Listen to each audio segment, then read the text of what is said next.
What if the letter that changed your life wasn't even meant for you?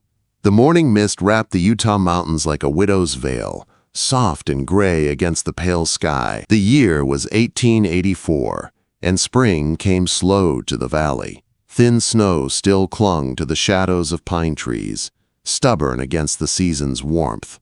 The air smelled of cold earth and pine resin, fresh, lonely, and quiet enough to hear your own heartbeat. Thatcher Cain stood on his porch, coffee steaming in his rough hands, staring at the sun climbing over the peaks. At 40, he looked older than his years, his face lined by weather and grief, his eyes the color of worn steel. He'd lived alone for 15 years, and solitude had become as natural to him as breathing. His ranch stretched across 200 acres of rough land, not rich land, but his own. Every fence post, every wall, every inch of pasture had passed through his hands. The cattle were grazing in the lower fields, their breath turning to mist in the cold air. It was a hard life, but it kept him busy enough to forget how empty the house was. 15 years ago, Margaret's fever had taken her. And when she died, so did the laughter in his home. Since then, Thatcher hadn't so much as looked twice at a woman. The folks in Millwater 20 miles east used to tease him, but even they'd given up. "That Cain fella's as good as a monk," they'd say, shaking their heads. He finished his coffee and moved through his morning chores like a machine. Feed the horses, check the water troughs, fix the fence where the wolves had been prowling. Every motion was practiced, every minute planned. That's how he kept the loneliness quiet. But that morning, something broke the rhythm. A thin cloud of dust rose from the wagon road, far off and small, but enough to catch his eye. Visitors didn't come often, not unless they had business. He squinted against the sunlight, trying to make out the shape. Not a wagon, a person. On foot. Thatcher set down the harness he was repairing and started toward the road, boots crunching in the dirt. The figure moved unevenly, stumbling every few steps. When the wind shifted, he saw the hem of a long brown dress and the tilt of a bonnet. A woman. His heart gave a strange, uneasy thump. She was young, or maybe just younger than he expected, with hair like autumn leaves, brown and gold all at once. Her dress was caked in dust, her hands gripping a small carpet bag that looked too heavy for her thin frame. When she saw him, she stopped and swayed, one hand pressed to her chest. "Mr. Thatcher Cain." Her voice was hoarse, cracked with exhaustion. He nodded slowly, too startled to speak. He couldn't remember the last time a woman had said his name out loud. Thank the Lord. She breathed, and then her knees gave out. He ran forward, catching her before she hit the ground. She was light, frighteningly light, and burning with fever. Her face was pale beneath the dirt, her lips trembling. He half carried her to the porch and set her down in the old rocking chair Margaret used to love. His hands shook as he pumped water from the well. She drank greedily, gasping for air between sips. Then, as the color returned to her cheeks, she managed a small, tired smile. "I've come such a long way," she whispered. 3 days on the train, then the stage to Millwater. Walked since dawn. The driver refused to go farther into the mountains. Thatcher frowned. "You came here on purpose." She nodded and reached into her carpet bag, pulling out an envelope with trembling hands. "But I'm here now. I'm Eloise Mercer, Mr. Cain, your bride." The words hit him like a kick to the chest. "My what?" Quote, "Your bride," she said again, her voice full of weary certainty. "The mail-order bride you sent for from the agency in Chicago." Thatcher stared at her, his mind blank. "There's some mistake, miss. I didn't send for any bride." Her smile faltered. "But the letter you wrote to the agency, it said you needed a wife, someone strong enough for mountain life, not afraid of hard work." She held the letter out to him, desperate now. "It's all here. Your name, your signature." Thatcher took it, his fingers numb. And sure enough, there it was. His name at the bottom, the words written in neat, steady handwriting that wasn't his. Someone had sent for this woman in his name. "This isn't my writing," he said quietly, I never sent this. The color drained from her face, but I left everything. My job. My home. I came all this way." Her voice trembled, then steadied with painful dignity. "I see. Then I've made a fool of myself." She rose unsteadily to her feet. "Mr. Cain, if you could just direct me back to town." "It's 20 miles, he said, glancing toward the darkening clouds gathering over the western ridge, "and there's a storm coming. Then I'd best start walking." She lifted her bag, though her hands shook with the effort. "You won't make it." The words came out rougher than he meant. "Not in your condition, not with the weather turning." She turned on him, eyes flashing, despite her exhaustion. "Then what would you have me do, Mr. Cain?" "Sleep in your barn." He raked a hand through his hair, frustrated with her, with the situation, with himself. "You can stay the night," he said finally. "Just tonight. When the storm passes, I'll take you to town myself." Relief flickered in her eyes, quickly hidden behind politeness. "Thank you. I'll work for my keep, of course. I'm no burden." He almost smiled. "There's a small room off the kitchen. Was meant for a housekeeper once. You can rest there." As he led her inside, he noticed how the fading light caught in her hair, how her presence seemed to stir the air itself. The house felt smaller, warmer, alive in a way it hadn't been in years. And it unsettled him deeply. He told himself she was just a traveler, a stranger passing through. But as he watched her sink onto the narrow bed with a sigh of relief, Thatcher Cain felt the first stirrings of something he hadn't felt in 15 years. Something dangerous, something hopeful, something like life returning to a heart that had been silent too long. And outside, the storm began to roll in. The storm didn't pass by morning. It settled over the valley like a heavy quilt, turning the road to mud and the air to mist. Rain tapped the windows, steady and cold. Inside the ranch house, the smell of coffee and wood smoke filled the quiet rooms.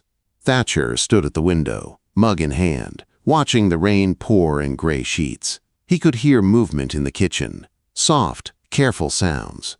The scrape of a chair, the faint clink of crockery. Eloise Mercer was up early. When she spoke, her voice came from behind him. "I can try walking if you need me gone." He didn't turn around. "You'd never make it 10 miles in this weather. Then I'll stay and work. I don't take charity." That stubbornness made something twist in his chest.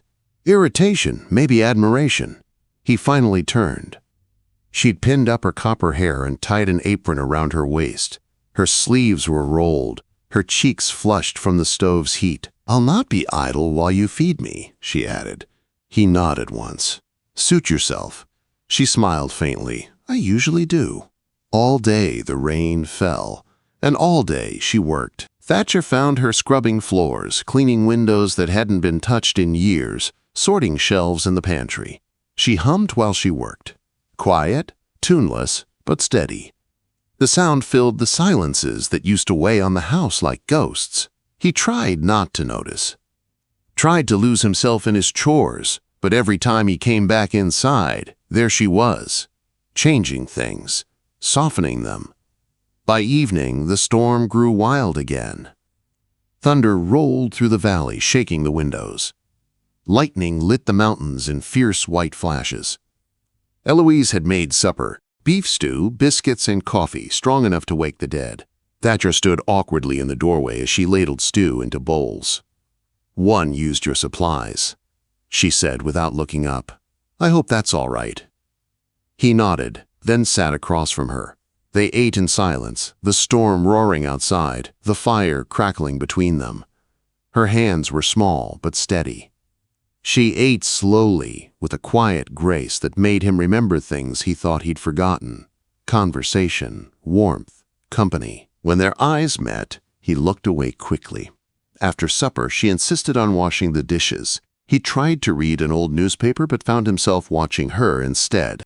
The lamplight caught the loose strands of her hair, and for a moment he forgot where he was. When she finally turned toward him, drying her hands, she said softly, "Thank you, Mr. Cain, for the shelter. For the kindness."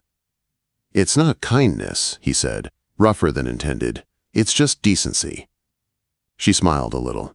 "No, it's more than that." Most men would have sent me back into the storm." He didn't answer. She gave him a small nod and disappeared into her room. Thatcher sat staring at the fire long after she'd gone.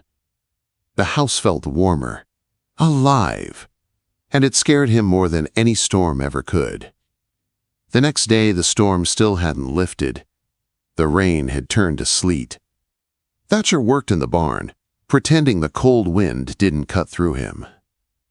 When he came inside, dripping and chilled, he found Eloise at the table, reading the letter again, the one that had brought her here. "I've been thinking about this," she said. "This paper came from the Millwater General Store. See the watermark." He looked closer and frowned. She was right. Someone local wrote it. Quote, "Someone who knows you," she said quietly, "knows enough to forge your name, to describe this place, to know you've been alone too long." He stiffened. "Who would do that?" "Maybe someone who thought you needed saving," she said. He gave a short, humorless laugh. "Nobody cares that much." "Don't be so sure," she murmured. "Kindness takes strange forms sometimes." He didn't want to talk about it anymore. He pulled on his coat and went back outside, but her words followed him through the rain. That night, the thunder was louder than ever. Lightning struck somewhere near the ridge, close enough to make the horses whinny in fear. Thatcher grabbed his lantern and went to check on them. When he came back in, soaked to the bone, Eloise was waiting by the fire, eyes wide with worry. "I thought something happened," she said, voice trembling slightly. "I'm fine," he said, just checking the stock. "Do you do that every storm? Every time there's something worth protecting?" She looked at him for a long moment, then smiled sadly. "Then you understand me." They sat together by the fire, silent at first. The storm raged outside, but inside it was warm, safe. Eloise stared into the flames, her face soft and thoughtful. "Tell me about her," she said suddenly. He didn't pretend not to know who she meant, Margaret. "Yes," he hesitated, then sighed. She was light, laughed at everything. "She made this place feel like home. We were married 3 years before the fever took her. I was in town when she fell sick. By the time I came back, she was gone." Eloise said nothing, just moved her chair closer. Not touching, just near enough that he could feel her warmth. "My parents died 3 years ago," she said quietly. "After a while, I had no one. Ended up working in a boarding house. It wasn't a kind place. The owner thought the girls were part of the furniture. That's why I ran." The mail-order bride ad seemed like hope. Thatcher felt his fists tighten. "Did he hurt you?" "Not in ways that show," she whispered. "But yes, enough to make me cross the country for a stranger." "You're safe here," he said, the words slipping out before he could stop them. She looked at him then, her eyes shining in the firelight. "I believe you." They sat there for a long time, saying nothing. The storm outside slowly softened, and the sound of rain became gentle, steady, almost soothing. Eloise finally stood. "It's late," she said softly. "Good night, Mr. Cain." He watched her disappear into her room, her shadow flickering against the wall. He wanted to call her back, to say something, anything, but his voice wouldn't come. When the door closed, Thatcher leaned back in his chair, staring into the dying fire. He could hear her faint movements beyond the wall, the rustle of fabric, the creak of the bed, and for the first time in 15 years, the silence of his house didn't feel empty. It felt like waiting for something he didn't yet understand, but could no longer deny. The storm cleared by dawn, leaving the valley washed clean and shining beneath the early sun. Birds sang again, and the air smelled of wet pine and new beginnings. But inside the ranch house, Thatcher Cain's world felt more uncertain than ever. It had been 2 weeks since Eloise Mercer arrived by mistake. 2 weeks of unexpected company, shared meals, quiet laughter, and a strange new warmth that filled every corner of his home. He told himself it was temporary, that she would leave once the road dried and he took her back to town. But every morning, when he saw her moving about the kitchen, humming softly as the coffee brewed, that promise felt harder to keep. Eloise had brought life back into his world, and that frightened him more than solitude ever had. That morning he saddled the wagon, roads clear. He said, "I'll drive you into Millwater today." Eloise froze, her hands still on the coffee pot. For a long moment she didn't speak. Then she turned, her face calm, but her voice trembling slightly. "If that's what you want." "It's what makes sense," he said, though his throat tightened around the words. "You've done more than enough here. And yet it sounds like you're the one trying to convince yourself," she said softly. He didn't answer. Couldn't. So she packed her carpetbag and followed him to the wagon without another word. The air between them felt heavy, full of things left unsaid. The ride down the mountain was quiet except for the creak of wheels and the clop of hooves. The valley stretched green and alive around them, but Thatcher barely saw it. His mind was a storm all its own. When the town came into view, Eloise broke the silence. "What will you tell people about me?" "The truth. He said that you came because of a mistake." She nodded, eyes fixed on the road ahead. "And will you tell them I stayed?" He turned sharply toward her. "You're not staying." Quote, "Aren't I?" she asked. "Because it seems to me, Mr. Cain, you've already made a place for me in that house, whether you meant to or not." Before he could reply, a familiar figure stepped out from the general store. Jake Monroe, Thatcher's oldest friend. Jake's eyes widened when he saw them together. "Well, I'll be damned," he said, a grin spreading across his face. "It worked." "What worked?" Thatcher demanded. Jake rubbed the back of his neck. "The letter, of course, the one that brought her here." Thatcher stared. "You wrote that." Jake sighed. "You weren't going to do anything for yourself, Thatcher. 15 years up there, talking to cows more than people. I figured if you wouldn't come back to life on your own, maybe a good woman could help."